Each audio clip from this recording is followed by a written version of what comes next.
Oui, bonjour, chers amis, beste vriend. Voilà, nous sommes la première charte. Donc voilà, je vais vous parler d'Hôpital sans frontières. Donc tout d'abord, je voudrais rappeler qui nous sommes. Donc nous sommes une ONG gérée par des Rotariens bénévoles, fondée par notre ami Claude Simon du club de Rotary Namur-Confluent, reconnu par les autorités internationales comme la Croix-Rouge, les Nations Unies, l'Europe, et nous sommes également membres de la Fondation Roi Baudouin. Nous sommes gérés par une équipe multidisciplinaire de Rotariens bénévoles, secondés par une structure permanente basée dans nos installations de 6300 m² à Namur-Confluent. Que faisons-nous? HSF récupère auprès des hôpitaux et des provisions médicales et paramédicales le matériel dont ils se séparent pour les offrir à des centres de soins démunis dans le monde. Dans ce but, nous sollicitons les centres hospitaliers, les provisions paramédicales, les CPAS, les centres de soins, les fabricants. Nous enlevons les matériels gratuitement et nous les centralisons dans nos entrepôts de 6200 m² qui sont donc situés à Champion, à côté de Namur, et ensuite nous l'offrons au centre des soins des pays pauvres. Nous avons 3 axes qui nous guident. Le premier axe, c'est une action à long terme, en offrant du matériel médical, hospitalier, paramédical, mobilier et consommable pour réhabiliter et équiper des centres de soins en Afrique, en Amérique latine et en Amérique centrale.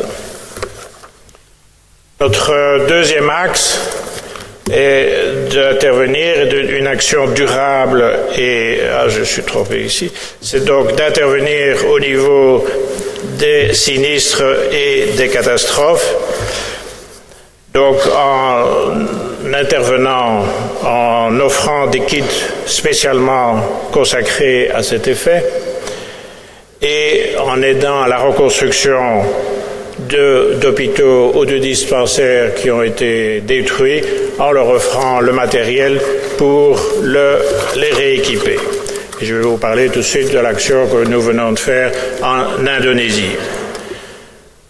Le troisième axe, c'est une action durable et adéquate. Donc notre cellule, et nous avons une cellule biotechnique médicale qui est constituée de spécialistes médicaux, rotariens, qui donc ont une vue et qui analysent, qui ont une bonne connaissance du matériel et des conditions locales d'utilisation. Nous sommes aujourd'hui dans une époque où les hôpitaux remplacent du matériel dit dépassé, mais qui malgré tout est relativement sophistiqué et que nous devons analyser pour être certains que les pays dans lesquels nous les envoyons sont capables de les utiliser. Par exemple, nous remplaçons beaucoup de matériel par l'argentique. L'argentique n'existe plus. Si vous envoyez ce matériel en Afrique, je ne sais pas très bien où ils vont trouver les consommables pour faire fonctionner ces équipements. Donc, cette cellule technico-médicale veille à offrir pour chaque mission le matériel le plus adapté, en s'assurant donc que ce matériel peut être utilisé par le personnel local et qu'il dispose de l'eau et de l'électricité pour pouvoir également les utiliser. Dans nos actions urgentes, nous avons mis au point, comme par exemple pour les tremblements de terre ou les tsunamis, nous avons mis au point donc un matériel de première intervention que vous voyez ici. C'est un sac à dos d'environ 20 kilos, donc vous pouvez partir avec ça dans l'avion, mettre ça dans les soutes, prendre ça sur le dos et aller, je dirais, dans les endroits sinistrés. Il ne faut pas oublier que quand vous avez un sinistre, les routes ne sont plus praticables, il faut se rendre à vélo, à pied, pour aller porter les premiers secours. Ça, c'est je dirais, un premier instrument. Le deuxième instrument, c'est l'hospice. L'hospice, c'est un matériel de chirurgie générale et obstétrique qui permet de couvrir 90% des opérations de terrain. Donc, ça permet, là, c'est pas sur le dos, mais on l'apporte dans des dispensaires pour aider les populations qui ont été touchées par une catastrophe. Le troisième matériel que nous offrons, c'est ce qu'on appelle le pôle. C'est en fait une unité portable de filtration d'eau qui n'utilise pas d'électricité, qui n'utilise pas de produits chimiques. Il suffit de ramasser de l'eau non polluée, bien sûr, mais dans une rivière haute, et il traite 1200 litres d'eau par jour, ce qui est souvent un gros problème quand vous avez des régions sinistrées. En 2018, nous avons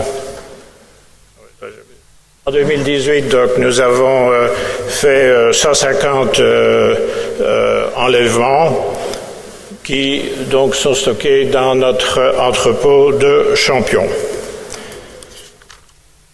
Qu'est-ce que nous avons réalisé durant ces 18 dernières années? Nous avons donc à peu près réalisé 800 missions, à l'étranger bien sûr. Ça veut dire à peu près 50 par an, à peu près une par semaine. Donc, et ça représente à peu près par an 1400 mètres cubes de matériel que nous envoyons.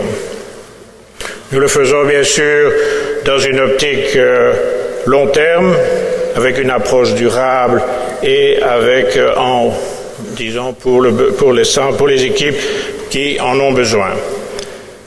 Et également dans une optique, je dirais, dans l'urgence lors des séismes. Je vais vous parler maintenant de la dernière opération que nous avons faite et auquel beaucoup de clubs ont contribué, et l'opération que nous avons faite en Indonésie. Il y a eu un tsunami, comme vous vous rappelez, 2250 morts, 5000 disparus, 200 000 personnes touchées par le cataclysme.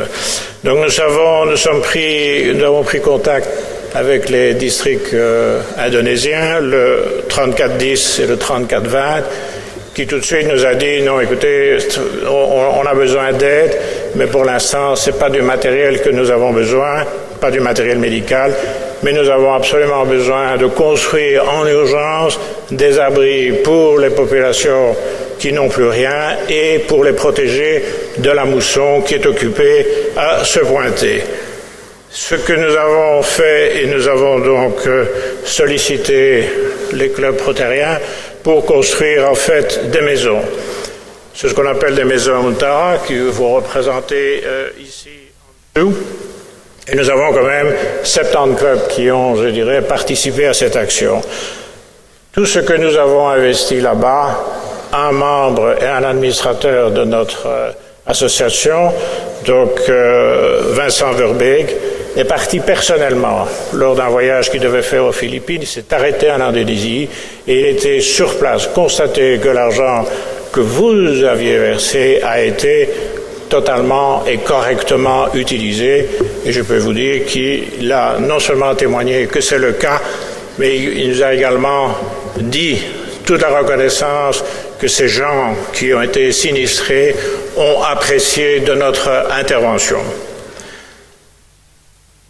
Donc, comme je l'ai dit, 70 clubs ont participé à cette action.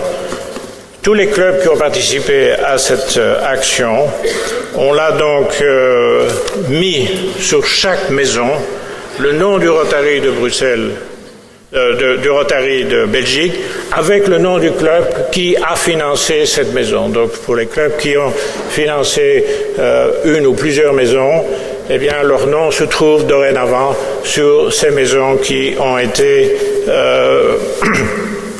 financées par vous.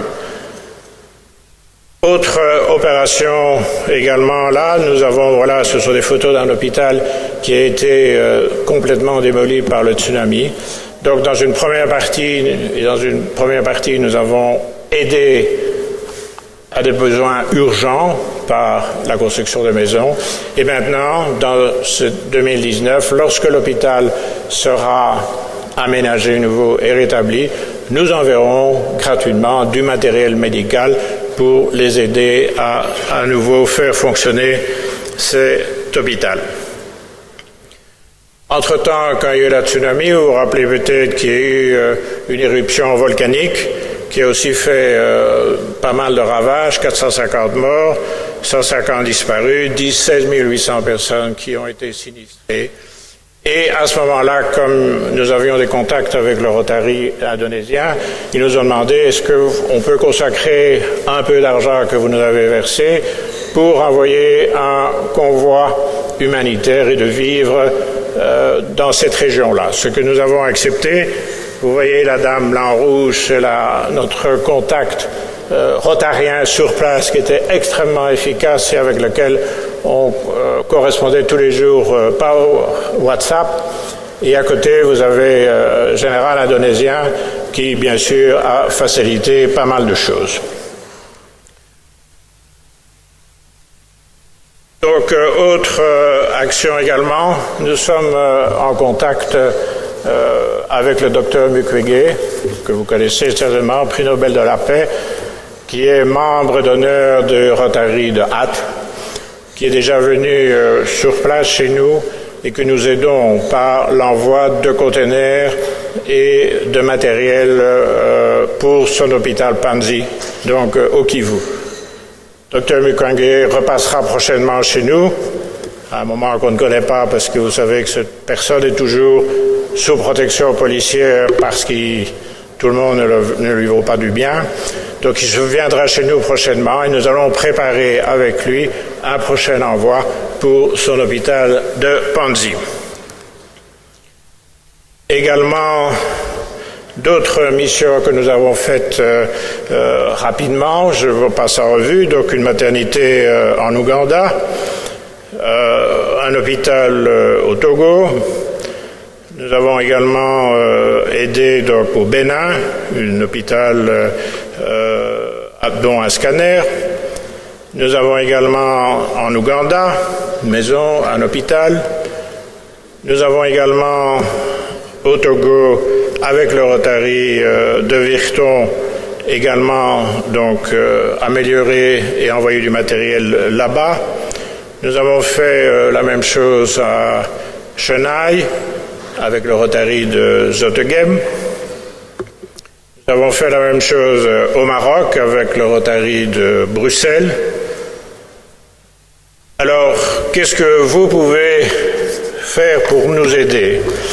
Alors, la première chose que vous pouvez faire pour nous aider, parce que bien, nous sommes tous des bénévoles, c'est vrai, mais nous avons quand même besoin d'une infrastructure. Nous avons un entrepôt, nous avons des camions, nous avons du personnel qui conduit les camions, qui fait la logistique, qui charge les conteneurs. Donc, nous avons quand même un certain nombre de frais. Donc, comment vous pouvez nous aider? En faisant un don, bien sûr.